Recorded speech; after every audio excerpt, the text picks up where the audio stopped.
ਖਬਰਾਂ ਦੇ ਬੁਲੇਟਿਨ ਦੇ ਸਪਾਂਸਰ ਨੇ ਰੀਅਲਟਰ ਗੁਰਜਿੰਦਰ ਸਿੰਘ ਰੰਧਾਵਾ। ਹਰ ਤਰ੍ਹਾਂ ਦੀ ਪ੍ਰਾਪਰਟੀ ਖਰੀਦਣ ਤੇ ਵੇਚਣ ਲਈ ਤੁਸੀਂ ਕਾਲ ਕਰ ਸਕਦੇ ਹੋ।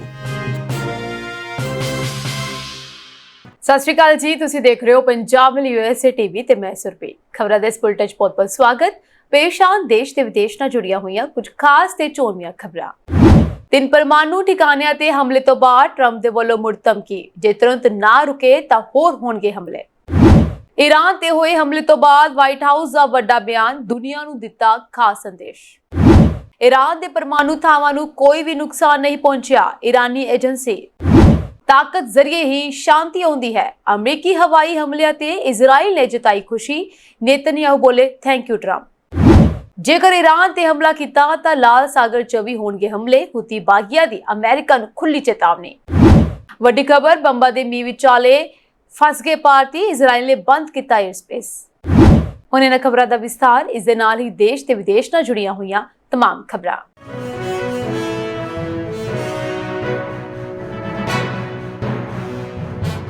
ईरान अते इजराइल विचाले चल रहे टकराव दौरान हुण अमेरिका ने भी सीधी दखल अंदाजी कर ली है। अमरीकी फौज ने ईरान दे 3 परमाणु ठिकाणिਆਂ ते हमला किया। इस दी पुष्टि खुद ईरानी मीडिया ने की है। उन्होंने दसिया कि अमेरिका ने इस्लामिक रिपब्लिक दे इंस्फान, नंताज अते फोर्डो विखे स्थित परमाणु स्थलों ते हमला किया। इस संबंधी व्हाइट हाउस के अधिकारियों ने दसिया कि ईरानी परमाणु ठिकाणिਆਂ ते हमले मगरों अमरीकी राष्ट्रपति डोनाल्ड ट्रंप ने इजराइल के प्रधानमंत्री नेतन्याहू दे नाल फोन ते गलबात की अते नाल ही ईरान नूं चेतावनी दी कि जे जल्दी इस वध रहे युद्ध नूं नहीं रोकिया गया तो अमेरिका वालों मुड़ हमला किया जाएगा। राइटर्स ने अमरीकी राष्ट्रपति डोनाल्ड ट्रंप के हवाले दे नाल किया है कि उन्होंने एक फोन कॉल राही खबर एजेंसी नूं दस्सिया है कि ईरान नूं तुरंत रुकना चाहिए है, नहीं तो उन्होंने मुड़ हमला चलना पै सकता है। हालांकि ईरान के सरकारी न्यूज़ चैनल ने दावा किया है कि अमरीकी हमले तो पहला ही यूरेनियम के भंडार नूं खाली कर दिता गया सी। इस तो पहला भी ईरान ने दावा किया सी कि मार्च महीने विच वो परमाणु हथियार बनाने वाला समान सही थावां ते रख चुके हैं, क्योंकि उन्होंने पहला ही अंदाजा हो गया सी कि इजराइल उन्हां ते किसी भी समय हमला कर सकता है। ईरान के ठिकाणिਆਂ ते अमेरिका वालों की गई बंबारी तो बाद कई रिपब्लिकन सैनेटर्स ने राष्ट्रपति डोनाल्ड ट्रंप की सिफत की। दसणयोग है कि राष्ट्रपति ट्रंप ने शाम यानी कि शनिवार शाम ये ऐलान किया सी कि अमरीकी फौज ने ईरान विच 3 ठिकाणिਆਂ ते हमले किए हैं। इससे सैनेटर ग्राहम यानी कि RSS ने एक्स ते लिखा है कि बहुत वधिया राष्ट्रपति ट्रंप। इस नाल ही टैक्सास तो सैनेटर जॉन कॉर्नी ने इसनूं एक बहादुर फैसला करार दिता। अलाबामा दी सैनेटर कैटी ब्रिट ने भी कहा कि वो ट्रंप दे नाल खड़ी हन अते हमले नूं मजबूत अते सर्जिकल कदम दस्सिया। ओकलाहोमा दे सैनेटर मार्क वेन मुलिन ने भी पोस्ट करके ट्रंप के फैसले की समर्थना की है। इस अलावा होर भी बहुत सारे सैनेटर्स ने बहुत समर्थन किया ट्रंप का। ईरान दुनिया दे विच आतंकवाद का प्रमुख समर्थक है, उन्होंने कहा, अते उस कोल परमाणु समर्था नहीं होनी चाहिए। हालांकि इस दौरान एक हाउस रिपब्लिकन ने ट्रंप के फैसले की आलोचना भी की है। कैंटकी तो संसद मैंबर थॉमस मैसी ने लिखा है कि फैसला संविधानक नहीं है और लंबे समय तो विदेशी युद्धां विच अमरीकी हिस्सेदारी के विरोधी रहे हैं। डोनाल्ड ट्रंप के अनुसार ईरान पिछले 40 साल तो अमेरिका के विरुद्ध है अते बहुत सारे अमरीकी इस नफरत का शिकार हो चुके हैं। हुण अजिहा नहीं होवेगा। ईरान कारण हज़ारां अमरीकी अते इजरायली नागरिक अपनियां जानां गवा चुके हैं, पर बस हुण अजिहा नहीं होवेगा। ईरान ते अमेरिका के हमले का उद्देश्य परमाणु खतरे नूं हमेशा लई खत्म करना सी। इसलिए अमेरिका ने ईरान के परमाणु स्थानां नूं निशाना बनाया। राष्ट्र नूं संबोधन करते हुए ट्रंप ने स्पष्ट तौर पर कहा कि जेकर ईरान में शांति स्थापित नहीं हुंदी है तो तबाही होवेगी। ईरान नूं होर हमलिਆਂ ਲਈ तैयार रहना चाहिए। भविष्य के हमले इस तो किते ज्यादा भयानक हो सकते हैं। ईरान के हवाई हमले तो बाद व्हाइट हाउस वालों एक सख्त बयान जारी किया गया। बयान विच दुनिया नूं एक वड्डा संदेश दिंदे हुए कहा गया है कि ईरान विच की गई फौजी कार्रवाई एक स्पष्ट संदेश दिंदी है कि राष्ट्रपति डोनाल्ड ट्रंप जो कहते हैं वो करते हैं। अमरीकी हाउस के स्पीकर माइक जॉनसन ने एक्स ते पोस्ट किया कि राष्ट्रपति ट्रंप ने ईरान के नेतावां नूं कई बार गलबात अते परमाणु निशस्त्रीकरण समझौते का मौका दिता, पर ईरान ने हर बार इनकार कर दिता। ਟਰੰਪ ਨੇ ਪਹਿਲਾਂ ਹੀ ਸਪਸ਼ਟ ਕਰ ਦਿੱਤਾ ਸੀ ਕਿ ਅਮਰੀਕਾ ਈਰਾਨ ਨੂੰ ਪਰਮਾਣੂ ਹਥਿਆਰ ਨਹੀਂ ਰੱਖਣ ਦੇਵੇਗਾ ਅਤੇ ਹੁਣ ਇਸ ਚੇਤਾਵਨੀ ਨੂੰ ਇੱਕ ਸਖਤ ਅਤੇ ਸਟੀਕ ਫੌਜੀ ਕਦਮ ਰਾਹੀਂ ਲਾਗੂ ਕੀਤਾ ਗਿਆ। ਜੌਨਸਨ ਨੇ ਕਿਹਾ ਕਿ ਰਾਸ਼ਟਰਪਤੀ ਟਰੰਪ ਦਾ ਫੈਸਲਾ ਈਰਾਨ ਨੂੰ ਰੋਕਣਾ ਹੈ, ਜਿਸ ਨੂੰ ਦੁਨੀਆ ਦਾ ਸਭ ਤੋਂ ਵੱਡਾ ਅੱਤਵਾਦੀ ਸਮਰਥਕ ਦੇਸ਼ ਮੰਨਿਆ ਜਾਂਦਾ ਹੈ ਅਤੇ ਜੋ ਅਮਰੀਕਾ ਨੂੰ ਮੌਤ ਵਰਗੇ ਨਾਅਰੇ ਲਗਾਉਂਦਾ ਹੈ। ਅਮਰੀਕਾ ਇਹ ਯਕੀਨੀ ਬਣਾਉਣਾ ਚਾਹੁੰਦਾ ਹੈ ਕਿ ਪਰਮਾਣੂ ਹਥਿਆਰ ਈਰਾਨ ਵਰਗੇ ਦੇਸ਼ ਦੇ ਹੱਥਾਂ ਵਿੱਚ ਨਾ ਪਹੁੰਚਣ। ਇਸ ਕਦਮ ਨੂੰ ਅਮਰੀਕਾ ਦੀ ਅਮਰੀਕਾ ਪਹਿਲਾ ਨੀਤੀ ਦਾ ਹਿੱਸਾ ਦੱਸਿਆ ਗਿਆ। ਅੰਤ ਵਿੱਚ ਵਾਈਟ ਹਾਊਸ ਨੇ ਅਮਰੀਕੀ ਫੌਜ ਦੇ ਜਵਾਨਾਂ ਦੀ ਪ੍ਰਸ਼ੰਸਾ ਕੀਤੀ ਅਤੇ ਕਿਹਾ, ਸਾਡੀ ਫੌਜ ਦੁਨੀਆ ਦੀ ਸਭ ਤੋਂ ਸ਼ਕਤੀਸ਼ਾਲੀ ਫੋਰਸ ਹੈ। ਅਸੀਂ ਉਹਨਾਂ ਦੀ ਸੁਰੱਖਿਅਤ ਵਾਪਸੀ ਲਈ ਪ੍ਰਾਰਥਨਾ ਕਰਦੇ ਹਾਂ। ਪਰਮਾਤਮਾ ਅਮਰੀਕਾ ਨੂੰ ਅਸੀਸ ਦੇਵੇ। ਤੁਹਾਨੂੰ ਦੱਸ ਦਈਏ ਕਿ ਅਮਰੀਕਾ ਨੇ ਈਰਾਨ ਦੇ 3 ਵੱਡੇ ਪਰਮਾਣੂ ਠਿਕਾਣਿਆਂ ਤੇ ਹਮਲਾ ਕੀਤਾ ਹੈ।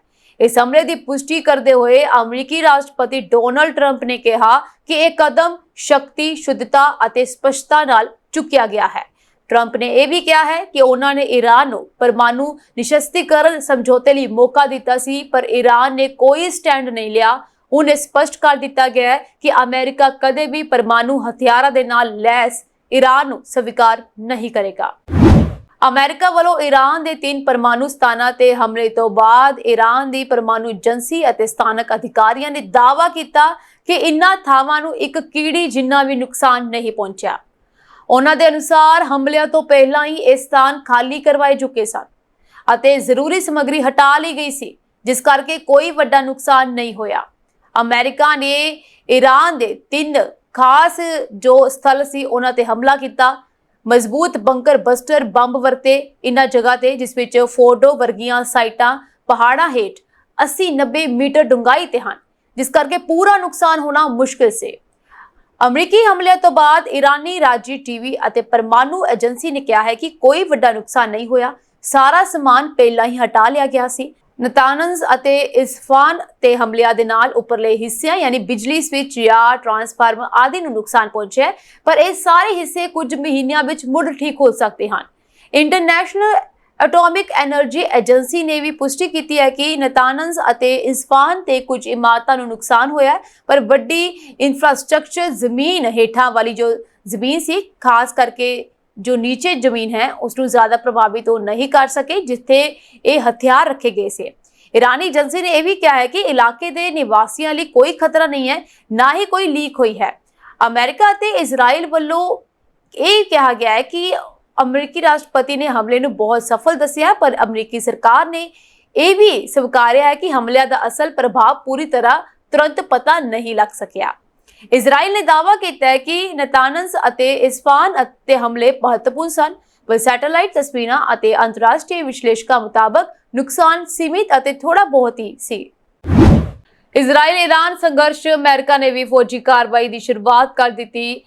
ਅਮਰੀਕੀ ਰਾਸ਼ਟਰਪਤੀ ਡੋਨਾਲਡ ਟਰੰਪ ਨੇ ਦਾਅਵਾ ਕੀਤਾ ਕਿ ਅਮਰੀਕੀ ਫੌਜ ਨੇ ਈਰਾਨ 'ਚ 3 ਪਰਮਾਣੂ ਟਿਕਾਣਿਆਂ ਤੇ ਆਪਣਾ ਬਹੁਤ ਸਫਲ ਹਮਲਾ ਪੂਰਾ ਕਰ ਲਿਆ। ਇਸ ਕਾਰਵਾਈ ਤੋਂ ਬਾਅਦ ਇਜ਼ਰਾਈਲੀ ਪ੍ਰਧਾਨ ਮੰਤਰੀ ਬੈਂਜਾਮਿਨ ਨੇਤਨਯਾਹੂ ਨੇ ਅਮਰੀਕਾ ਦਾ ਧੰਨਵਾਦ ਕੀਤਾ। ਨੇਤਨਯਾਹੂ ਨੇ ਕਿਹਾ, ਅਮਰੀਕਾ ਅਸਲ ਵਿੱਚ ਬੇਜੋੜ ਹੈ, ਇਸਨੇ ਉਹ ਕੀਤਾ ਹੈ ਜੋ ਧਰਤੀ ਤੇ ਕੋਈ ਹੋਰ ਦੇਸ਼ ਨਹੀਂ ਕਰ ਸਕਦਾ। ਇਤਿਹਾਸ ਦਰਜ ਕਰੇਗਾ ਕਿ ਰਾਸ਼ਟਰਪਤੀ ਟਰੰਪ ਨੇ ਦੁਨੀਆ ਦੇ ਸਭ ਤੋਂ ਖਤਰਨਾਕ ਸ਼ਾਸਨ, ਦੁਨੀਆ ਦੇ ਸਭ ਤੋਂ ਖਤਰਨਾਕ ਹਥਿਆਰਾਂ ਨੂੰ ਨਕਾਰਨ ਲਈ ਕੰਮ ਕੀਤਾ। ਨੇਤਨਯਾਹੂ ਨੇ ਰਾਸ਼ਟਰਪਤੀ ਟਰੰਪ ਨੂੰ ਫੌਜੀ ਕਾਰਵਾਈ ਲਈ ਵਧਾਈ ਦਿੱਤੀ ਅਤੇ ਉਹਨਾਂ ਦਾ ਧੰਨਵਾਦ ਕੀਤਾ। ਨੇਤਨਯਾਹੂ ਨੇ ਅੱਗੇ ਕਿਹਾ ਕਿ ਆਪਰੇਸ਼ਨ ਰਾਈਜ਼ਿੰਗ ਲਾਈਨ 'ਚ ਇਜ਼ਰਾਈਲ ਨੇ ਸੱਚਮੁੱਚ ਅਦਭੁਤ ਕੰਮ ਕੀਤੇ ਹਨ, ਪਰ ਅੱਜ ਰਾਤ ਈਰਾਨ ਦੀਆਂ ਪਰਮਾਣੂ ਸਹੂਲਤਾਂ ਖਿਲਾਫ ਕੀਤੀ ਗਈ ਕਾਰਵਾਈ 'ਚ ਅਮਰੀਕਾ ਬੇਜੋੜ ਰਿਹਾ। ਅਮਰੀਕੀ ਫੌਜ ਨੇ ਉਹ ਕਰ ਦਿਖਾਇਆ ਜੋ ਧਰਤੀ ਤੇ ਕੋਈ ਹੋਰ ਦੇਸ਼ ਨਹੀਂ ਕਰ ਸਕਦਾ ਸੀ। ਇਤਿਹਾਸ ਦਰਜ ਕਰੇਗਾ ਕਿ ਰਾਸ਼ਟਰਪਤੀ ਟਰੰਪ ਨੇ ਦੁਨੀਆ ਦੀ ਸਭ ਤੋਂ ਖਤਰਨਾਕ ਵਿਵਸਥਾ ਦੇ ਉੱਤੇ ਹਮਲਾ ਕੀਤਾ ਹੈ ਅਤੇ ਇੱਥੇ ਹਥਿਆਰਾਂ ਨੂੰ ਨਕਾਰਨ ਦੇ ਲਈ ਕੰਮ ਕੀਤਾ ਹੈ। ਅਮਰੀਕਾ ਦੀ ਫੌਜੀ ਕਾਰਵਾਈ ਤੇ ਅਮਰੀਕੀ ਰਾਸ਼ਟਰਪਤੀ ਨੇ ਖੁਸ਼ੀ ਜਤਾਉਂਦੇ ਹੋਏ ਫੌਜੀਆਂ ਨੂੰ ਵੀ ਵਧਾਈ ਦਿੱਤੀ। ਟਰੰਪ ਨੇ ਕਿਹਾ, ਫੌਜੀ ਕਾਰਵਾਈ ਨੂੰ ਅੰਜਾਮ ਦੇਣ ਤੋਂ ਬਾਅਦ ਅਮਰੀਕੀ ਫੌਜ ਸੁਰੱਖਿਅਤ ਅਮਰੀਕਾ ਵਾਪਸ ਆ ਰਹੀ ਹੈ। ਸਾਡੇ ਮਹਾਨ ਅਮਰੀਕੀ ਯੋਧਿਆਂ ਨੂੰ ਵਧਾਈ। ਦੁਨੀਆ ਵਿੱਚ ਕੋਈ ਹੋਰ ਫੌਜ ਨਹੀਂ ਹੈ ਜੋ ਅਜਿਹਾ ਕਰ ਸਕਦੀ ਸੀ। ਹੁਣ ਸ਼ਾਂਤੀ ਦਾ ਸਮਾਂ। ਇਸ ਮਾਮਲੇ ਤੇ ਤੁਹਾਡੇ ਧਿਆਨ ਦੇਣ ਲਈ ਧੰਨਵਾਦ। ਇਜ਼ਰਾਈਲ ਅਤੇ ਈਰਾਨ ਵਿਚਕਾਰ ਪਿਛਲੇ 9 ਦਿਨਾਂ ਤੋਂ ਲਗਾਤਾਰ ਜੰਗ ਚੱਲ ਰਹੀ ਹੈ ਅਤੇ ਜੰਗ ਬਹੁਤ ਭਿਆਨਕ ਰੂਪ ਵੀ ਲੈ ਚੁੱਕੀ ਹੈ, ਜਿਸ ਵਿੱਚ ਕਈ ਲੋਕਾਂ ਦੀ ਮੌਤ ਹੋ ਚੁੱਕੀ ਹੈ। ਇਸ ਤੋਂ ਇਲਾਵਾ ਅਰਬਾਂ ਦਾ ਨੁਕਸਾਨ ਹੋਇਆ ਹੈ। ਇਸ ਸਭ ਦੇ ਵਿਚਕਾਰ ਯਮਨ ਦੇ ਹੂਤੀ ਬਾਗੀਆਂ ਨੇ ਖੁੱਲੀ ਚੇਤਾਵਨੀ ਦਿੱਤੀ ਹੈ ਕਿ ਜੇਕਰ ਅਮਰੀਕਾ ਇਜ਼ਰਾਈਲ ਦੇ ਨਾਲ-ਨਾਲ ਈਰਾਨ ਤੇ ਹਮਲਾ ਕਰਦਾ ਹੈ ਤਾਂ ਉਹ ਲਾਲ ਸਾਗਰ ਵਿੱਚ ਮੌਜੂਦ ਅਮਰੀਕੀ ਜਹਾਜ਼ਾਂ ਅਤੇ ਜੰਗੀ ਜਹਾਜ਼ਾਂ ਤੇ ਹਮਲਾ ਕਰਨਗੇ। ਇਹ ਬਿਆਨ ਹੂਤੀ ਫੌਜੀ ਬੁਲਾਰੇ ਯਾਹੀਆ ਸਰੀ ਨੇ ਇੱਕ ਵੀਡੀਓ ਸੰਦੇਸ਼ ਵਿੱਚ ਦਿੱਤਾ। ਮਈ 2025 ਵਿੱਚ ਅਮਰੀਕਾ ਅਤੇ ਹੂਤੀ ਬਾਗੀਆਂ ਦੇ ਵਿਚਕਾਰ ਇੱਕ ਗੁਪਤ ਸਮਝੌਤਾ ਹੋਇਆ ਸੀ, ਜਿਸ ਵਿੱਚ ਇਹ ਫੈਸਲਾ ਕੀਤਾ ਗਿਆ ਸੀ ਕਿ ਦੋਵੇਂ ਇੱਕ ਦੂਜੇ ਨੂੰ ਨਿਸ਼ਾਨਾ ਨਹੀਂ ਬਣਾਉਣਗੇ। ਪਰ ਹੁਣ ਜਦੋਂ ਈਰਾਨ, ਜੋ ਹੂਤੀ ਬਾਗੀਆਂ ਦਾ ਇੱਕ ਵੱਡਾ ਸਮਰਥਕ ਹੈ, ਇਜ਼ਰਾਈਲ ਦੇ ਨਾਲ ਜੰਗ ਵਿੱਚ ਉਲਝ ਗਿਆ ਹੈ, ਤਾਂ ਹੂਤੀ ਵੀ ਖੁੱਲ੍ਹ ਕੇ ਮੈਦਾਨ ਵਿੱਚ ਆਉਣ ਦੀ ਗੱਲ ਕਰ ਰਹੇ ਹਨ। ਜਦੋਂ ਪਿਛਲੇ ਸਾਲ 7 ਅਕਤੂਬਰ 2023 ਨੂੰ ਹਮਾਸ ਨੇ ਇਜ਼ਰਾਈਲ ਤੇ ਹਮਲਾ ਕੀਤਾ ਸੀ, ਤਾਂ ਇਜ਼ਰਾਈਲੀ ਫੌਜ ਨੇ ਜਵਾਬ ਦੇ ਵਿੱਚ ਗਾਜ਼ਾ ਵਿੱਚ ਇੱਕ ਫੌਜੀ ਕਾਰਵਾਈ ਸ਼ੁਰੂ ਕੀਤੀ ਸੀ। ਇਸ ਤੋਂ ਬਾਅਦ ਹੂਤੀ ਬਾਗੀਆਂ ਨੇ ਲਾਲ ਸਾਗਰ ਵਿੱਚ ਇਜ਼ਰਾਈਲ ਨਾਲ ਸੰਬੰਧਿਤ ਕਈ ਜਹਾਜ਼ਾਂ ਤੇ ਹਮਲਾ ਕੀਤਾ। ਇਜ਼ਰਾਈਲ ਦੇ ਹਵਾਈ ਅੱਡੇ ਅਥਾਰਟੀ ਨੇ ਕਿਹਾ ਹੈ ਕਿ ਉਹ ਈਰਾਨ ਦੇ ਪਰਮਾਣੂ ਸਥਾਨਾਂ ਤੇ ਅਮਰੀਕੀ ਹਮਲਿਆਂ ਦੇ ਮੱਦੇਨਜ਼ਰ ਦੇਸ਼ ਦੇ ਹਵਾਈ ਖੇਤਰ ਨੂੰ ਬੰਦ ਕਰ ਰਿਹਾ ਹੈ। ਅਥਾਰਟੀ ਨੇ ਕਿਹਾ ਹੈ ਕਿ ਉਹ ਹਾਲੀਆ ਘਟਨਾਕ੍ਰਮ ਦੇ ਕਾਰਨ ਹਵਾਈ ਆਵਾਜਾਈ ਨੂੰ ਬੰਦ ਕਰ ਰਿਹਾ ਹੈ। ਹਾਲਾਂਕਿ ਅਥਾਰਟੀ ਨੇ ਇਹ ਨਹੀਂ ਦੱਸਿਆ ਕਿ ਕਿੰਨਾ ਸਮਾਂ ਰਹੇਗਾ। ਦੱਸ ਦੇ ਕਿ ਈਰਾਨ ਅਤੇ ਇਜ਼ਰਾਈਲ ਵਿਚਕਾਰ ਚੱਲ ਰਿਹਾ ਤਣਾਅ ਘੱਟ ਹੋਣ ਦਾ ਨਾਮ ਨਹੀਂ ਲੈ ਰਿਹਾ ਹੈ। ਇਸ ਦੌਰਾਨ ਭਾਰਤ ਲਗਾਤਾਰ ਈਰਾਨ ਅਤੇ ਇਜ਼ਰਾਈਲ ਤੋਂ ਆਪਣੇ ਨਾਗਰਿਕਾਂ ਨੂੰ ਕੱਢ ਰਿਹਾ ਹੈ। ਵਿਦੇਸ਼ ਮੰਤਰਾਲੇ ਨੇ ਕਿਹਾ ਹੈ ਕਿ ਹੁਣ ਤੱਕ 827 ਭਾਰਤੀ ਨਾਗਰਿਕਾਂ ਨੂੰ ਆਪਰੇਸ਼ਨ ਸਿੰਧੂ ਤਹਿਤ ਈਰਾਨ ਤੋਂ ਵਾਪਸ ਲਿਆਂਦਾ ਗਿਆ। ਤਾਜ਼ਾ ਜਾਣਕਾਰੀ ਦੇ ਅਨੁਸਾਰ ਇਜ਼ਰਾਈਲ ਤੋਂ ਭਾਰਤੀਆਂ ਦੀ ਪਹਿਲੀ ਨਿਕਾਸੀ ਉਡਾਨ ਰੱਦ ਕਰ ਦਿੱਤੀ ਗਈ ਹੈ। ਈਰਾਨ ਦੇ ਸਰਕਾਰੀ ਮੀਡੀਆ ਨੇ ਦੇਸ਼ ਦੇ ਰਾਸ਼ਟਰੀ ਪਰਮਾਣੂ ਸੁਰੱਖਿਆ ਪ੍ਰਣਾਲੀ ਕੇਂਦਰ ਦੇ ਇੱਕ ਬਿਆਨ ਦਾ ਹਵਾਲਾ ਦਿੰਦੇ ਹੋਏ ਰਿਪੋਰਟ ਦਿੱਤੀ ਹੈ ਕਿ ਰੇਡੀਏਸ਼ਨ ਡਿਟੈਕਟਰਸ ਨੂੰ ਹਮਲਿਆਂ ਤੋਂ ਬਾਅਦ ਕੋਈ ਰੇਡੀਓ ਐਕਟਿਵ ਨਿਕਾਸ ਨਹੀਂ ਮਿਲਿਆ। ਜ਼ਿਕਰਯੋਗ ਹੈ ਕਿ ਅਮਰੀਕਾ ਨੇ ਐਤਵਾਰ ਤੜਕੇ ਈਰਾਨ ਵਿੱਚ 3 ਪਰਮਾਣੂ ਸਥਾਨਾਂ ਤੇ ਹਮਲਾ ਕਰ ਦਿੱਤਾ ਅਤੇ ਇਜ਼ਰਾਈਲ ਦੁਆਰਾ ਈਰਾਨ ਦੇ ਪਰਮਾਣੂ ਪ੍ਰੋਗਰਾਮ ਨੂੰ ਤਬਾਹ ਕਰਨ ਦੇ ਉਦੇਸ਼ ਨਾਲ ਕੀਤੇ ਗਏ ਹਮਲਿਆਂ ਵਿੱਚ ਸ਼ਾਮਲ ਹੋ ਗਿਆ। ਇਸ ਦੌਰਾਨ ਈਰਾਨ ਨੇ ਕਿਹਾ ਹੈ ਕਿ ਇਸਫਾਨ, ਫੋਟੋ ਅਤੇ ਨਤਾਨਜ਼ ਅਤੇ ਹੋਰ ਪਰਮਾਣੂ ਸਥਾਨਾਂ ਤੇ ਅਮਰੀਕੀ ਹਮਲੇ ਤੋਂ ਬਾਅਦ ਰੇਡੀਏਸ਼ਨ ਦੇ ਕੋਈ ਸੰਕੇਤ ਨਹੀਂ ਮਿਲੇ। ਬਰੈਂਪਟਨ ਦੀ ਗਾਂਧੀ ਇਮੀਗ੍ਰੇਸ਼ਨ ਲਿਮਟਿਡ ਨੂੰ ਇਮੀਗ੍ਰੇਸ਼ਨ ਅਰਜ਼ੀਆਂ ਨਾਲ ਛੇੜਛਾੜ ਕਰਨ ਦੇ ਦੋਸ਼ ਹੇਠ $40,000 ਜੁਰਮਾਨਾ ਕੀਤਾ ਗਿਆ। Justice of piece Steven M D'Souza ਵੱਲੋਂ ਇਮੀਗ੍ਰੇਸ਼ਨ ਕੰਪਨੀ ਨੂੰ ਪ੍ਰੋਫੈਸ਼ਨਲ ਐਫੀਸ਼ੀਐਂਸੀ ਐਕਟ ਅਧੀਨ 25% ਪੀੜਿਤ ਜੁਰਮਾਨਾ ਸਰਚਾਰਜ ਵੀ ਲਗਾਇਆ ਗਿਆ। ਸਰਚਾਰਜ ਦੀ ਰਕਮ ਸੂਬਾ ਦੇ ਵਿਸ਼ੇਸ਼ ਫੰਡ ਵਿੱਚ ਜਾਵੇਗੀ, ਜਿਸ ਦੀ ਵਰਤੋਂ ਅਜਿਹੇ ਅਪਰਾਧਾਂ ਦੇ ਪੀੜਤਾਂ ਦੀ ਸਹਾਇਤਾ ਵਾਸਤੇ ਕੀਤੀ ਜਾਂਦੀ ਹੈ। ਮੀਡੀਆ ਰਿਪੋਰਟ ਦੇ ਮੁਤਾਬਕ ਗਾਂਧੀ ਇਮੀਗ੍ਰੇਸ਼ਨ ਲਿਮਟਿਡ ਵੱਲੋਂ ਓਨਟਾਰੀਓ ਇਮੀਗ੍ਰੇਸ਼ਨ ਨੋਮਿਨੀ ਪ੍ਰੋਗਰਾਮ ਅਧੀਨ 2 ਬਿਨੇਕਾਰਾਂ ਦੀਆਂ ਅਰਜ਼ੀਆਂ ਦਾਖਲ ਕੀਤੀਆਂ ਗਈਆਂ। Express entry skilled trade stream ਅਧੀਨ ਇੱਕ ਅਰਜ਼ੀ ਅਕਤੂਬਰ 2022 ਅਤੇ ਦੂਜੀ ਮਾਰਚ 2023 ਵਿੱਚ ਦਾਇਰ ਕੀਤੀ ਗਈ। ਕੰਪਨੀ ਵੱਲੋਂ ਆਪਣੀਆਂ ਸੇਵਾਵਾਂ ਦੇ ਈਵਜ਼ ਵਿੱਚ ਬਿਨੇਕਾਰਾਂ ਤੋਂ ਫੀਸ ਵਸੂਲ ਕੀਤੀ ਗਈ, ਪਰ ਬਿਨੇਕਾਰਾਂ ਵੱਲੋਂ ਮੁਹੱਈਆ ਕਰਵਾਏ ਜੋਬ ਲੈਟਰਸ ਨਾਲ ਛੇੜਛਾੜ ਕਰਦਿਆਂ ਉਹਨਾਂ ਕੰਮਾਂ ਨੂੰ ਵੀ ਸ਼ਾਮਲ ਕਰ ਦਿੱਤਾ ਗਿਆ ਜੋ ਬਿਨੇਕਾਰਾਂ ਨੇ ਕਦੇ ਕੀਤਾ ਹੀ ਨਹੀਂ ਸਨ। ਓਨਟਾਰੀਓ ਇਮੀਗ੍ਰੇਸ਼ਨ ਨੋਮਿਨੀ ਪ੍ਰੋਗਰਾਮ ਅਧੀਨ ਅਰਜ਼ੀਆਂ ਰੱਦ ਹੋ ਗਈਆਂ ਅਤੇ ਗਾਂਧੀ ਇਮੀਗ੍ਰੇਸ਼ਨ ਕੰਪਨੀ ਨੂੰ ਹਰ ਅਰਜ਼ੀ ਦੇ ਈਵਜ਼ ਵਿੱਚ $20,000 ਜੁਰਮਾਨਾ ਲਾਉਣ ਦਾ ਫੈਸਲਾ ਅਦਾਲਤ ਨੇ ਸੁਣਾਇਆ। ਬ੍ਰਾਜ਼ੀਲ ਦੇ ਸਾਂਤਾ ਕੈਟਰੀਨਾ ਸੂਬੇ 'ਚ ਇੱਕ ਦਰਦਨਾਕ ਹਾਦਸਾ ਦੇਖਣ ਨੂੰ ਮਿਲਿਆ। ਹੌਟ 에ਅਰ ਬੈਲੂਨ 'ਚ ਸਵਾਰ 8 ਲੋਕਾਂ ਦੀ ਮੌਤ ਹੋ ਗਈ। ਇਸ ਹਾਦਸੇ ਦੀ ਵੀਡੀਓ ਵੀ ਸੋਸ਼ਲ ਮੀਡੀਆ ਤੇ ਵਾਇਰਲ ਹੋ ਰਹੀ ਹੈ। ਰਾਈਟਰਸ ਅਨੁਸਾਰ ਇਹ ਹਾਦਸਾ ਬ੍ਰਾਜ਼ੀਲ ਦੇ ਸਾਂਤਾ ਕੈਟਰੀਨਾ ਸੂਬੇ ਦੇ ਪ੍ਰੀਆ ਗ੍ਰਾਂਡੇ ਸ਼ਹਿਰ 'ਚ ਹੋਇਆ। ਆਸਮਾਨ 'ਚ ਉੱਡ ਰਹੇ ਹੌਟ 에ਅਰ ਬੈਲੂਨ 'ਚ ਅਚਾਨਕ ਅੱਗ ਲੱਗ ਗਈ, ਜਿਸ ਵਿੱਚ 8 ਲੋਕਾਂ ਦੀ ਮੌਕੇ ਤੇ ਮੌਤ ਹੋ ਗਈ ਤੇ 2 ਲੋਕਾਂ ਦੀ ਹਾਲਤ ਗੰਭੀਰ ਦੱਸੀ ਜਾ ਰਹੀ ਹੈ। ਸ਼ਨੀਵਾਰ ਦੀ ਸਵੇਰ ਪ੍ਰੀਆ ਗ੍ਰਾਂਡੇ 'ਚ ਇੱਕ ਹੌਟ 에ਅਰ ਬੈਲੂਨ ਨੇ 21 ਲੋਕਾਂ ਦੇ ਨਾਲ ਉਡਾਨ ਭਰੀ। ਜ਼ਮੀਨ ਤੋਂ ਕੁਝ ਉਚਾਈ ਤੇ ਜਾਂਦੇ ਹੀ ਬੈਲੂਨ 'ਚ ਚੰਗਿਆੜੀ ਨਿਕਲੀ ਤੇ ਇਸ ਵਿੱਚ ਅੱਗ ਲੱਗ ਗਈ। ਘਟਨਾ ਦੀ ਵੀਡੀਓ ਵੀ ਸੋਸ਼ਲ ਮੀਡੀਆ ਤੇ ਸਾਹਮਣੇ ਆਈ ਹੈ। ਇਸ ਵੀਡੀਓ 'ਚ ਸਾਫ਼ ਦੇਖਿਆ ਜਾ ਸਕਦਾ ਹੈ ਕਿ ਕਿਵੇਂ ਹੌਟ 에ਅਰ ਬੈਲੂਨ ਹਵਾ ਦੇ ਵਿੱਚ ਅੱਗ ਦਾ ਗੋਲਾ ਬਣ ਜਾਂਦਾ ਹੈ। ਇਸ ਤੋਂ ਬਾਅਦ ਬੈਲੂਨ 'ਚ ਸਵਾਰ ਸਾਰੇ ਲੋਕ ਇੱਕ ਇੱਕ ਕਰਕੇ ਹੇਠਾਂ ਡਿੱਗ ਜਾਂਦੇ ਹਨ ਤੇ ਬੈਲੂਨ ਵੀ ਸੁਆਹ ਬਣ ਕੇ ਹੇਠਾਂ ਆ ਜਾਂਦਾ ਹੈ।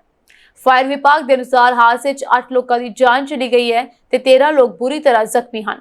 ਇਨ੍ਹਾਂ ਵਿੱਚੋਂ 2 ਦੀ ਹਾਲਤ ਗੰਭੀਰ ਹੈ। ਸਾਰੇ ਜ਼ਖਮੀਆਂ ਨੂੰ ਨੇੜਲੇ ਹਸਪਤਾਲ 'ਚ ਦਾਖਲ ਕਰਵਾਇਆ ਗਿਆ। ईरान इजराइल विचाले जारी टकराव दौरान एक वड्डी खबर आई है। जानकारी मुताबिक ईरान विच कथित तौर ते देश व्यापी इंटरनेट ब्लैकआउट चल रहा है, जिस विच नेट सहूलतां ते सख्त पाबंदियां लगाईयां गईयां हन अते देश हुण लगभग ऑफलाइन है। Iran international the report which इस संबंधी जानकारी दी गई है। इंटरनेट ऑब्जर्वेटरी नेट ब्लॉक का हवाला दिंदे हुए इसने कहा है कि देश इंटरनेट ब्लैकआउट विचों लंघ रहा है। ਨੈਟ ਬਲੌਕ ਨੇ ਦੱਸਿਆ ਹੈ ਕਿ ਈਰਾਨ ਹੁਣ 60 ਘੰਟਿਆਂ ਤੋਂ ਵੱਡੇ ਪੱਧਰ ਤੇ ਆਫਲਾਈਨ ਹੈ। ਇਸ ਵਿੱਚ ਅੱਗੇ ਕਿਹਾ ਗਿਆ ਹੈ ਕਿ ਮੈਟ੍ਰਿਕਸ ਦਰਸਾਉਂਦੇ ਹਨ ਕਿ ਇੰਟਰਨੈਟ ਬੰਦ ਹੋਣ ਨਾਲ ਲੋਕਾਂ ਦੁਆਰਾ ਰਾਜਨੀਤਿਕ ਦ੍ਰਿਸ਼ਟੀਕੋਣ ਪ੍ਰਗਟ ਕਰਨ, ਸੁਤੰਤਰ ਤੌਰ ਤੇ ਗੱਲਬਾਤ ਕਰਨ ਅਤੇ ਇਜ਼ਰਾਈਲ ਨਾਲ ਚੱਲ ਰਹੇ ਟਕਰਾਅ ਵਿਚਕਾਰ ਸੁਰੱਖਿਆ ਚੇਤਾਵਨੀਆਂ ਦੀ ਪਾਲਣਾ ਕਰਨ ਦੀ ਸਮਰੱਥਾ ਬੁਰੀ ਤਰ੍ਹਾਂ ਸੀਮਿਤ ਹੋ ਗਈ ਹੈ।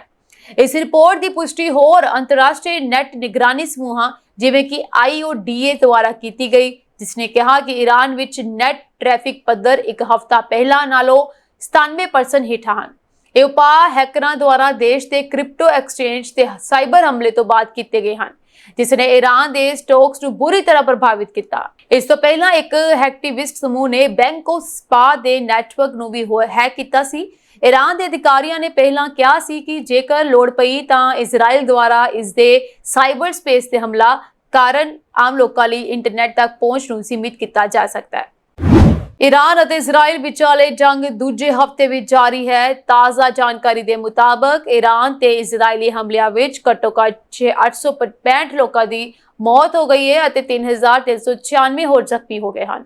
ਇੱਕ ਮਨੁੱਖੀ ਅਧਿਕਾਰੀ ਸੰਗਠਨ ਨੇ ਜਾਣਕਾਰੀ ਦਿੱਤੀ ਹੈ। ਅਮਰੀਕੀ ਮਨੁੱਖੀ ਅਧਿਕਾਰੀ ਸੰਗਠਨ ਹਿਊਮਨ ਰਾਈਟਸ ਐਕਟਿਵਿਸਟ ਨੇ ਪੂਰੇ ਈਰਾਨ ਦੇ ਆંકੜੇ ਪੇਸ਼ ਕੀਤੇ। ਸੰਗਠਨ ਨੇ ਕਿਹਾ ਕਿ ਮ੍ਰਿਤਕਾਂ ਦੇ ਵਿੱਚ 363 ਨਾਗਰਿਕ ਅਤੇ 215 ਸੁਰੱਖਿਆ ਬਲਾਂ ਦੇ ਕਰਮਚਾਰੀ ਸ਼ਾਮਲ ਹਨ। ਹਿਊਮਨ ਰਾਈਟਸ ਐਕਟਿਵਿਸਟ ਨੇ 2022 ਵਿੱਚ ਈਰਾਨੀ ਨਾਗਰਿਕ ਮਹਸਾ ਅਮੀਨੀ ਦੀ ਮੌਤ ਤੋਂ ਬਾਅਦ ਉੱਥੇ ਹੋਏ ਵਿਰੋਧ ਪ੍ਰਦਰਸ਼ਨਾਂ ਦੌਰਾਨ ਹੋਈ ਜਾਨੀ ਨੁਕਸਾਨ ਦੀ ਵਿਸਤ੍ਰਿਤ ਗਿਣਤੀ ਵੀ ਪ੍ਰਦਾਨ ਕੀਤੀ। ਈਰਾਨ ਸੰਘਰਸ਼ ਦੌਰਾਨ ਮਰਨ ਵਾਲਿਆਂ ਦੀ ਗਿਣਤੀ ਬਾਰੇ ਜਾਣਕਾਰੀ ਨਹੀਂ ਦੇ ਰਿਹਾ ਹੈ ਅਤੇ ਪਹਿਲਾਂ ਜਾਨੀ ਨੁਕਸਾਨ ਦੀ ਗਿਣਤੀ ਨੂੰ ਘੱਟ ਦੱਸ ਚੁੱਕਾ ਹੈ। ईरान ਤੇ ਸਿਹਤ ਮੰਤਰਾਲੇ ਨੇ ਕਿਹਾ ਹੈ ਕਿ ਇਜ਼ਰਾਈਲੀ ਹਮਲਿਆਂ ਵਿੱਚ ਲਗਭਗ 400 ਨਾਗਰਿਕ ਮਾਰੇ ਗਏ ਅਤੇ 3054 ਹੋਰ ਜ਼ਖਮੀ ਹੋ ਗਏ। ਇਸ ਦੌਰਾਨ ਇਜ਼ਰਾਈਲ ਦੇ ਹਵਾਈ ਅੱਡੇ ਅਥਾਰਟੀ ਨੇ ਐਤਵਾਰ ਨੂੰ ਐਲਾਨ ਕੀਤਾ ਕਿ ਉਹ ਈਰਾਨ ਦੇ ਪਰਮਾਣੂ ਸਹੂਲਤਾਂ ਤੇ ਅਮਰੀਕੀ ਹਮਲਿਆਂ ਦੇ ਮੱਦੇਨਜ਼ਰ ਦੇਸ਼ ਦੇ ਹਵਾਈ ਖੇਤਰ ਨੂੰ ਬੰਦ ਕਰ ਰਿਹਾ ਹੈ।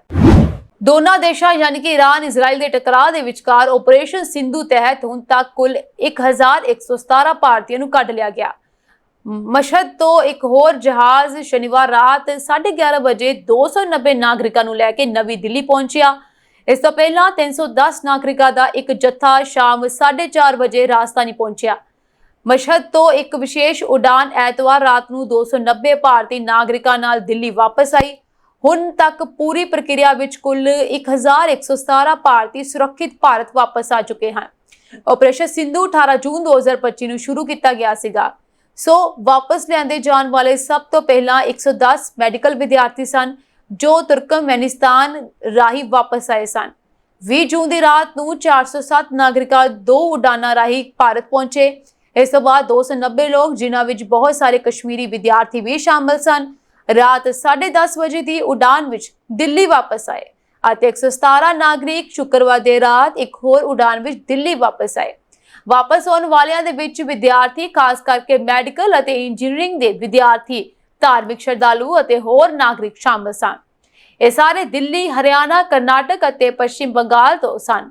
ਵਾਪਸ ਆਉਣ ਵਾਲਿਆਂ ਨੇ ਕਿਹਾ ਹੈ ਕਿ ਈਰਾਨ ਵਿੱਚ ਸੁਰੱਖਿਆ ਸਥਿਤੀ ਬਹੁਤ ਵਿਗੜ ਗਈ ਹੈ। ਹਰ ਰੋਜ਼ ਮਿਜ਼ਾਈਲ ਹਮਲਿਆਂ ਦੇ ਖਤਰੇ ਸਨ।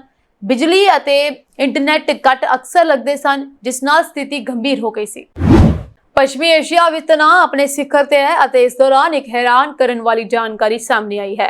ਈਰਾਨ ਦੇ ਸਰਵਉੱਚ ਨੇਤਾ ਅਯਾਤੁੱਲਾ ਅਲੀ ਖਾਮੇਨੀ ਨੇ ਸੰਭਾਵਿਤ ਯੁੱਧ ਜਾਂ ਕਤਲ ਦੇ ਮੱਦੇਨਜ਼ਰ ਆਪਣੇ 3 ਉੱਤਰਾਧਿਕਾਰੀਆਂ ਦੇ ਨਾਂ ਤੈਅ ਕੀਤੇ ਹਨ। ਨਿਊਯਾਰਕ ਟਾਈਮਜ਼ ਦੀ ਰਿਪੋਰਟ ਮੁਤਾਬਕ ਖਾਮੇਨੀ ਇਸ ਸਮੇਂ ਇੱਕ ਡੂੰਘੇ ਭੂਮੀਗਤ ਬੰਕਰ ਵਿੱਚ ਰਹਿ ਰਹੇ ਹਨ ਅਤੇ ਉਹਨਾਂ ਦੀ ਸੁਰੱਖਿਆ ਲਈ ਸਾਰੇ ਇਲੈਕਟ੍ਰੋਨਿਕ ਸੰਚਾਰ ਬੰਦ ਕਰ ਦਿੱਤੇ ਗਏ ਹਨ ਤਾਂ ਜੋ ਉਹਨਾਂ ਦਾ ਪਤਾ ਨਾ ਲੱਗ ਸਕੇ। ਰਿਪੋਰਟ ਅਨੁਸਾਰ ਅਯਾਤੁੱਲਾ ਖਾਮੇਨੀ ਦੇ ਪੁੱਤਰ ਮੁਜਤਬਾ, ਜੋ ਕਿ ਇੱਕ ਧਾਰਮਿਕ ਨੇਤਾ ਹੈ ਅਤੇ ਇਸਲਾਮਿਕ ਰੈਵੋਲੂਸ਼ਨਰੀ ਗਾਰਡਸ ਕੋਰ ਨਾਲ ਵੀ ਜੁੜਿਆ ਹੋਇਆ ਹੈ, ਉਸ ਨੂੰ ਉੱਤਰਾਧਿਕਾਰੀਆਂ ਦੀ ਸੂਚੀ ਵਿੱਚ ਸ਼ਾਮਲ ਨਹੀਂ ਕੀਤਾ ਗਿਆ। ਧਿਆਨ ਦੇਣ ਯੋਗ ਹੈ ਕਿ ਮੁਜਤਬਾ ਨੂੰ ਪਹਿਲਾਂ ਖਾਮੇਨੀ ਦਾ ਉੱਤਰਾਧਿਕਾਰੀ ਮੰਨਿਆ ਜਾਂਦਾ ਸੀ, ईरान ਦੇ ਸਾਬਕਾ ਰਾਸ਼ਟਰਪਤੀ ਇਬਰਾਹਿਮ ਰਾਈਸੀ ਜੋ ਇਸ ਦੌੜ ਵਿੱਚ ਸਭ ਤੋਂ ਅੱਗੇ ਸਨ। ਉਹਨਾਂ ਦੀ ਮਈ 2024 ਵਿੱਚ ਇੱਕ ਹੈਲੀਕਾਪਟਰ ਹਾਦਸੇ ਵਿੱਚ ਮੌਤ ਹੋ ਗਈ ਸੀ। ਖਾਮੇਨੀ ਨੇ 3 ਮੌਲਵੀਆਂ ਦੇ ਨਾਂ ਲਏ ਹਨ ਅਤੇ ਕਿਹਾ ਹੈ ਕਿ ਉਹਨਾਂ ਵਿੱਚੋਂ ਇੱਕ ਨੂੰ ਮੇਰੀ ਵਿਰਾਸਤ ਸੰਭਾਲਣੀ ਚਾਹੀਦੀ ਹੈ।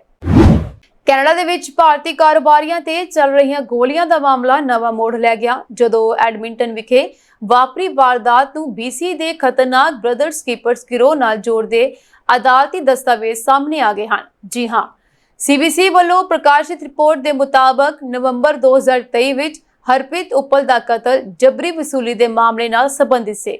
ਪ੍ਰੋਜੈਕਟ ਗੈਸਲਾਈਟ ਅਧੀਨ ਗ੍ਰਿਫਤਾਰ ਸ਼ੱਕੀਆਂ ਵਿੱਚੋਂ ਇੱਕ ਨੇ ਪਿਛਲੇ ਮਹੀਨੇ ਆਪਣਾ ਗੁਨਾਹ ਕਬੂਲ ਕਰ ਲਿਆ ਅਤੇ ਉਸ ਵੱਲੋਂ ਦਰਜ ਕਰਵਾਏ ਬਿਆਨਾਂ ਦੇ ਮੁਤਾਬਕ ਹਰਪ੍ਰੀਤ ਉੱਪਲ ਬ੍ਰਦਰਸ ਕੀਪਰਸ ਗਿਰੋਹ ਦਾ ਮੈਂਬਰ ਸੀ। ਹਰਪ੍ਰੀਤ ਉੱਪਲ ਨੂੰ ਮਨਿੰਦਰ ਧਾਲੀਵਾਲ ਦਾ ਕਰੀਬੀ ਵੀ ਦੱਸਿਆ ਗਿਆ ਜੋ ਵਿਦੇਸ਼ ਵਿੱਚ ਬੈਠ ਕੇ ਜਬਰੀ ਵਸੂਲੀ ਅਤੇ ਅਗਜ਼ਨੀ ਦੀਆਂ ਕਥਿਤ ਵਾਰਦਾਤਾਂ ਕਰਵਾ ਰਿਹਾ ਸੀ।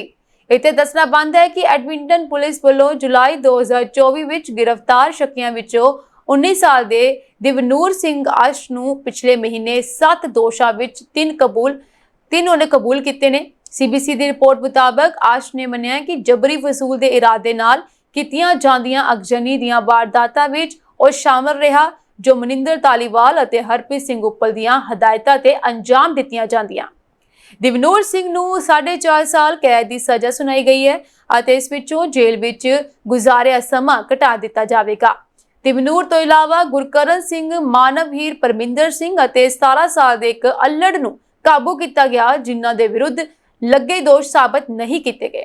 ਦੂਜੇ ਪਾਸੇ ਮਨਿੰਦਰ ਧਾਲੀਵਾਲ ਸੰਯੁਕਤ ਅਰਬ ਅਮੀਰਾਤ ਵਿੱਚ ਗ੍ਰਿਫਤਾਰ ਹੋ ਚੁੱਕਿਆ ਹੈ ਪਰ ਹਵਾਲਗੀ ਅਧੀਨ ਉਸ ਨੂੰ ਕੈਨੇਡਾ ਲਿਆਉਣ ਵਿੱਚ ਸਮਾਂ ਲੱਗ ਸਕਦਾ ਹੈ। ਅਦਾਲਤੀ ਦਸਤਾਵੇਜ਼ ਕਹਿੰਦੇ ਹਨ ਕਿ ਹਰਪ੍ਰੀਤ ਉੱਪਲ ਦੇ ਕਤਲ ਤੋਂ ਪਹਿਲਾਂ ਉਹ ਐਡਮਿੰਟਨ ਦੇ ਡਿਵੈਲਪਰਸ ਮੋਟੀਆਂ ਰਕਮਾਂ ਦੀ ਮੰਗ ਕਰ ਰਿਹਾ ਸੀ। ਜਿਹੜੇ ਕਾਰੋਬਾਰੀ ਰਕਮ ਦੇਣ ਤੋਂ ਨਾ ਕਰਦੇ ਉਹਨਾਂ ਵੱਲੋਂ ਉਸਾਰੇ ਜਾ ਰਹੇ ਘਰ ਸਾੜ ਦਿੱਤੇ ਜਾਂਦੇ ਜਾਂ ਰਿਹਾਇਸ਼ ਦੇ ਬਾਹਰ ਗੋਲੀਆਂ ਚਲਾਈਆਂ ਜਾਂਦੀਆਂ। ਅਹਿਮਦਾਬਾਦ ਹਾਦਸੇ ਤੋਂ ਬਾਅਦ 에ਅਰ ਇੰਡੀਆ ਨੇ ਲਖਨਊ ਤੋਂ ਦਿੱਲੀ ਜਾਣ ਵਾਲੀਆਂ ਆਪਣੀਆਂ 2 ਮੁੱਖ ਉਡਾਨਾਂ 25 ਦਿਨਾਂ ਲਈ ਰੱਦ ਕਰ ਦਿੱਤੀਆਂ ਹਨ।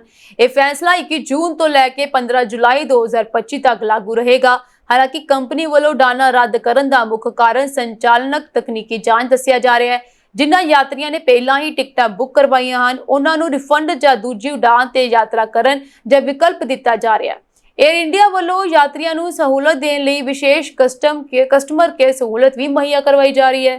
ਕਿਹੜੀਆਂ ਉਡਾਨਾਂ ਰੱਦ ਹੋਈਆਂ ਨੇ ਇਸ ਦੀ ਪੂਰੀ ਜਾਣਕਾਰੀ ਦਿੱਤੀ ਗਈ ਹੈ। ਤੁਹਾਨੂੰ ਦੱਸ ਦਵਾਂ ਕਿ AI 2460 ਯਾਨੀ ਦਿੱਲੀ ਤੋਂ ਲਖਨਊ ਰਾਤ 10 ਵਜੇ ਤੇ ਜਾਣ ਵਾਲੀ ਰੱਦ ਹੋਈ ਹੈ। ਇਸ ਤੋਂ ਇਲਾਵਾ AI 2461 ਜੋ ਲਖਨਊ ਤੋਂ ਦਿੱਲੀ ਆਉਣੀ ਸੀ। ਇਸ ਤੋਂ ਇਲਾਵਾ ਇਹ ਦੋਵੇਂ ਉਡਾਨਾਂ 21 ਜੂਨ ਤੋਂ 15 ਜੁਲਾਈ ਤੱਕ ਰੱਦ ਰਹਿਣਗੀਆਂ। ਹੋਰ ਉਡਾਨਾਂ ਤੇ ਵੀ ਅਸਰ ਪੈ ਰਿਹਾ ਹੈ। ਲਖਨਊ ਦੇ ਨਾਲ ਸੰਬੰਧਿਤ 13 ਤੋਂ ਵੱਧ ਉਡਾਨਾਂ ਅਚਾਨਕ ਰੱਦ ਕੀਤੀਆਂ ਗਈਆਂ ਜਿਨ੍ਹਾਂ ਵਿੱਚੋਂ 4 ਉਡਾਨਾਂ 에ਅਰ ਇੰਡੀਆ ਐਕਸਪ੍ਰੈਸ ਦੀਆਂ ਸਨ। ਇਸ ਤੋਂ ਇਲਾਵਾ ਜੋ ਰੱਦ ਹੋਣ ਦਾ ਸਿਲਸਿਲਾ ਹੈ ਲਗਾਤਾਰ ਵੱਧ ਰਿਹਾ ਹੈ। 에ਅਰ ਇੰਡੀਆ ਦੀਆਂ 3 ਹੋਰ ਉਡਾਨਾਂ ਵੀ ਇੱਕ ਦਿਨ ਪਹਿਲਾਂ ਰੱਦ ਕੀਤੀਆਂ ਗਈਆਂ। ਜਹਾਜ਼ਾਂ ਦੀ ਜਾਂਚ 에ਅਰ ਇੰਡੀਆ ਅਤੇ 에ਅਰ ਇੰਡੀਆ ਐਕਸਪ੍ਰੈਸ ਦੇ ਕੋਲ ਮਿਲਿਆ ਹੈ ਕਿ 297 ਜਹਾਜ਼ ਹਨ। ਯਾਨੀ ਕਿ 에ਅਰ ਇੰਡੀਆ ਅਤੇ 에ਅਰ ਇੰਡੀਆ ਐਕਸਪ੍ਰੈਸ ਨੂੰ ਮਿਲਾ ਕੇ 297 ਜਹਾਜ਼ ਹਨ ਜਿਨ੍ਹਾਂ ਦੀ ਪੂਰੀ ਜਾਂਚ ਕੀਤੀ ਜਾ ਰਹੀ ਹੈ। ਘਰੇਲੂ ਉਡਾਨਾਂ ਦੇ ਲਈ ਨੈਰੋ ਬੋਡੀ 에ਅਰਬਸ A319, A320 ਅਤੇ A320 ਨਿਊ, A321 ਅਤੇ A321 ਨਿਊ ਵਰਤੇ ਜਾਂਦੇ ਹਨ। ਹਾਦਸੇ ਤੋਂ ਬਾਅਦ ਸੁਰੱਖਿਆ ਦੇ ਜ਼ੋਰ ਹਾਲੇ ਵਿੱਚ ਅਹਿਮਦਾਬਾਦ ਹਾਦਸੇ ਵਿੱਚ ਗੋਆ ਲਖਨਊ ਇੰਡੀਗੋ ਫਲਾਈਟ ਵਿੱਚ ਆਏ ਟਰਬੂਲੈਂਸ ਤੋਂ ਬਾਅਦ DGCA ਨੇ 에ਅਰਲਾਈਨਸ ਤੋਂ ਪੂਰੀ ਰਿਪੋਰਟ ਮੰਗੀ ਹੈ। 에ਅਰ ਇੰਡੀਆ ਸੁਰੱਖਿਆ ਨੂੰ ਲੈ ਕੇ ਵਧੇਰੇ ਸਾਵਧਾਨੀਆਂ ਅਪਣਾ ਰਿਹਾ ਹੈ। ਜੇਕਰ ਤੁਸੀਂ ਲਖਨਊ ਦਿੱਲੀ ਰੂਟ ਤੇ ਯਾਤਰਾ ਦੀ ਯੋਜਨਾ ਬਣਾ ਰਹੇ ਹੋ ਤਾਂ ਆਪਣੀ ਉਡਾਨ ਦੀ ਪੁਸ਼ਟੀ ਜ਼ਰੂਰ ਕਰ ਲਵੋ ਜਾਂ 에ਅਰਲਾਈਨ ਨਾਲ ਸੰਪਰਕ ਕਰੋ। ਕਿਸੇ ਵੀ ਤਕਲੀਫ ਜਾਂ ਜਾਣਕਾਰੀ ਲਈ 에ਅਰ ਇੰਡੀਆ ਦੀ ਕਸਟਮਰ ਕੇਅਰ ਲਾਈਨ ਤੇ ਸੰਪਰਕ ਕੀਤਾ ਜਾ ਸਕਦਾ ਹੈ। ਇਹ ਸਾਂਝੀ ਦੇਸ਼ ਤੇ ਵਿਦੇਸ਼ ਨਾਲ ਜੁੜੀਆਂ ਹੋਈਆਂ ਕੁਝ ਖਾਸ ਤੇ ਚੋਣਵੀਆਂ ਖਬਰਾਂ ਹੋਰ ਅਪਡੇਟਸ ਨਾਲ ਜੁੜੇ ਰਹਿਣ ਦੇ ਲਈ ਤੁਸੀਂ ਬਣੇ ਰਹੋ ਪੰਜਾਬ ਮਿਲੀ USA ਟੀਵੀ ਦੇ ਨਾਲ। ਤੁਹਾਡੇ ਸਭ ਦਾ ਬਹੁਤ ਬਹੁਤ ਧੰਨਵਾਦ।